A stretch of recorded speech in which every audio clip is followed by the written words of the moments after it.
Content creators బాధ్యతాయుతంగా వ్యవహరించాలి. మనుషులను మనం రోబోలుగా మార్చకూడదు. వారిని మరింత సున్నితంగా తీర్చిదిద్దాలి.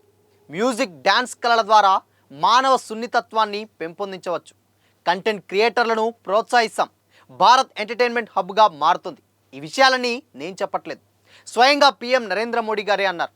మరి ఆ విషయాలేంటో తెలుసుకుందాం.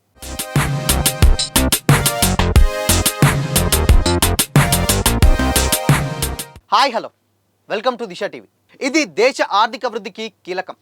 కంటెంట్, క్రియేటివిటీ, కల్చర్ అనేవి ఆరెంజ్ ఎకానమీ మూడు స్తంభాలని ప్రధానమంత్రి నరేంద్ర మోడీ గారు తెలిపారు. ముంబైలోని జియో వరల్డ్ కన్వెన్షన్ సెంటర్లో world audio visual and entertainment summit అంటే వేవ్స్ 2025ని గురువారం ప్రారంభించారు నరేంద్ర మోడీ గారు. Creative economy, entertainment, digital media ఇండస్ట్రీలను ప్రోత్సహించేందుకే ఈ ఇండియన్ ఇన్స్టిట్యూట్ ఆఫ్ క్రియేటివ్ టెక్నాలజీని IICT అని దాదాపు 400 కోట్ల ఖర్చుతోటి ముంబైలో స్థాపించనున్నట్లు ఈ సందర్భంగా కేంద్ర సమాచార ప్రసార శాఖ మంత్రి అశ్విని వైష్ణవ్ గారు తెలిపారు. వేవ్స్లో అమీర్ ఖాన్ గారు, నాగార్జున గారు, ఫర్హాన్ అఖ్తర్ గారు అండ్ నాగచైతన్య శోభిత గారు అండ్ రాజ్ కుమార్ రావు గారు, కబీర్ వేడి గారు, అనుపమ్ ఖేర్ గారు, అనిల్ కపూర్ గారు, ఇక శ్రీలీల, చాలామంది దక్షిణాదికి సంబంధించినటువంటి ఫిలిం ఛాంబర్ సెలబ్రిటీలు మొత్తం కూడా అక్కడ హాజరయ్యారు. అయితే కనెక్టింగ్ క్రియేటర్స్, కనెక్టింగ్ కంట్రీస్ అనే ఒక దీంతో 4 రోజుల పాటు జరుగుతున్నటువంటి ఈ సదస్సులో దాదాపు 100 మందికి పైగా దేశాల నుంచి వెళ్ళి 10,000 మందికి డెలిగేట్స్ అండ్ అదేవిధంగా 1000 మంది క్రియేటర్స్, 300 కంపెనీలు, 350 స్టార్టప్ కంపెనీలు పాల్గొన్నాయి.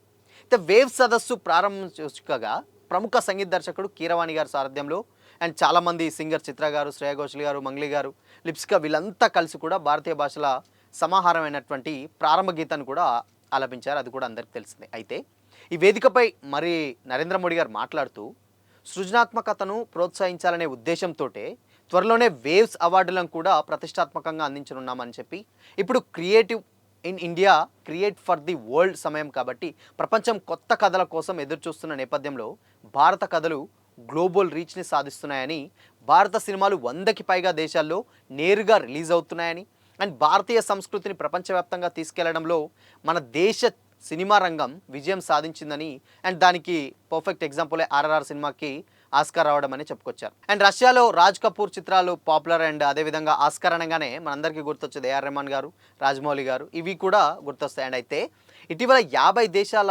సింగర్స్ కలిసి కూడా వైష్ణవ జనతో అనే గీతాన్ని ఆలపించారు. సృజనాత్మకత ఉన్నటువంటి యువతే దేశానికి అసలైన ఆస్తి అని చెప్పుకొచ్చారనమాట.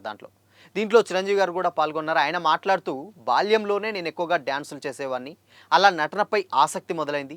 చెన్నై వెళ్ళి ఫిల్మ్ ఇన్స్టిట్యూట్లో చేరాను అండ్ అప్పటికే NTR గారు, ANR గారు, కృష్ణ, శోభన్ గారు లాంటి ఇలా 1/2 డజన్కు పైగా స్టార్స్ హీరోలు ఉన్నారు అప్పట్లో. వారికంటే భిన్నంగా ఏం చేయగలనని ఆలోచించి నా స్టైల్లో డ్యాన్స్ ఫైట్స్ చేసి మేకప్ లేకుండా సహజంగా నటించడంలో మృగయాలోని మిథున్ చక్రవర్తి గారు అండ్ స్టంట్స్ విషయంలో షోలేలో అమితాబ్ గారు అండ్ డ్యాన్స్లో కమల్ హాసన్ గారు స్ఫూర్తిగా నిలిచారని కూడా చెప్పుకొచ్చారు. అండ్ నన్ను నేను మలుచుకుంటూ ఈ స్థాయికి చేరుకున్నానని కూడా చిరంజీవి గారు చెప్పుకొచ్చారనమాట. అయితే అప్పుడు భారతీయ సినిమా దేశ నలుమూలలకు చెందినది అవుతుంది. కానీ చెప్పుకొస్తూ దర్శక నిర్మాతలు తెలుసు మనకు అందరికీ, కరణ్ జోహర్ గారు అండ్ స్క్రిప్ట్ను తాను రిజెక్ట్ చేసినటువంటి సందర్భాన్ని కూడా గుర్తు చేసుకున్నారు షారుఖ్ ఖాన్ గారు. ఇంకా ఇండస్ట్రీలోకి వచ్చే కొత్త తరం తమ ఒరిజినాలిటీని కోల్పోకుండా ఉండాలని, ఇమేజ్ని నమ్మవద్దని కూడా ఆయన సలహా ఇచ్చారు షారుఖ్ ఖాన్ గారు. అండ్ ఇక దీపికా గారు మాట్లాడుతూ కూడా 18 ఏళ్ళ అమ్మాయిని నండపట్ల వచ్చినప్పుడు 18 ఏళ్ళట అండ్ అప్పుడు ధైర్యంగా ఓ పెద్ద సిటీకి వచ్చింది. నా జర్నీని ఇప్పుడు నేను తిరిగి చూసుకుంటే పర్లేదు, నేను బాగానే చేశానని కూడా అవి కొంచెం గర్వపడిందట. అండ్ ఇక వేవ్స్ తొలి రోజున 5గురు భారతీయ సినిమాల దిగ్గజాల స్మారక తపాల బిళ్ళలను కూడా మోదీ గారు విడుదల చేశారు. వీరిలో దక్షిణాదికి చెందినటువంటి ప్రముఖ నటి, దర్శక నిర్మాత, గాయని భానుమతి గారు ఉండడం విశేషం. అండ్ ఇంకా డైరెక్టర్ అండ్ ప్రొడ్యూసర్స్ నటుడు గురుదత్ గారు, దర్శకుడు రిత్విక్ గారు, ఇలా చాలామంది పాల్గొన్నారు. ఇక భానుమతి గారి కుటుంబం పక్షాన ఆమె మనవరాలైనటువంటి మీనాక్షి గారికి స్టాంప్ను కూడా అందుకున్నారు. ఇకపోతే రాజమౌళి గారు మాట్లాడుతూ, కథ, కథనం అనేవి వేలాది సంవత్సరాలుగా భారతీయ సంస్కృతిలో భాగం. మనకు కొన్ని వందల భాషలు ఉన్నాయి అండ్ ప్రతి భాషలో, ప్రతి ప్రాంతంలో తమవైన లక్షల కథలు ఉన్నాయి. అండ్ అసలు కథనాలు మన నరాల్లో భాగం. అండ్ ఆ విషయంలో మరి ఏ ఇతర దేశం కూడా మన దగ్గరకు కూడా రాదు. అండ్ అయినప్పటికీ America, China, Japan, south Korea తదితర దేశాలు వినోద రంగానికి మనం ధీటుగా లేం. సినిమా, టీవీ, డిజిటల్ మీడియా లాంటి వాటిని కూడా అనుసంధానిస్తూ మనకు ఒక లాంచ్ యాడ్ ఇన్నాళ్ళు కూడా కరువైంది. అండ్ ఇప్పుడు సరిగ్గా ఆ లోటును తీర్చే ఆ లాంచ్ యాడ్ ఇప్పుడు వేవ్స్ అని చెప్పుకొచ్చారు రాజమౌళి గారు. సో మొత్తంగా ఇప్పుడు భారత్ అనేది ఎంటర్టైన్మెంట్ హబ్గా మారిందని స్వయంగా పీఎం నరేంద్ర మోడీ గారే చెప్పడం అండ్ యావత్ ఉన్నటువంటి అన్ని ఇండస్ట్రీలకు కూడా చాలా అంటే చాలా బూస్టప్ ఇచ్చిందని కూడా చెప్పుకోవచ్చు.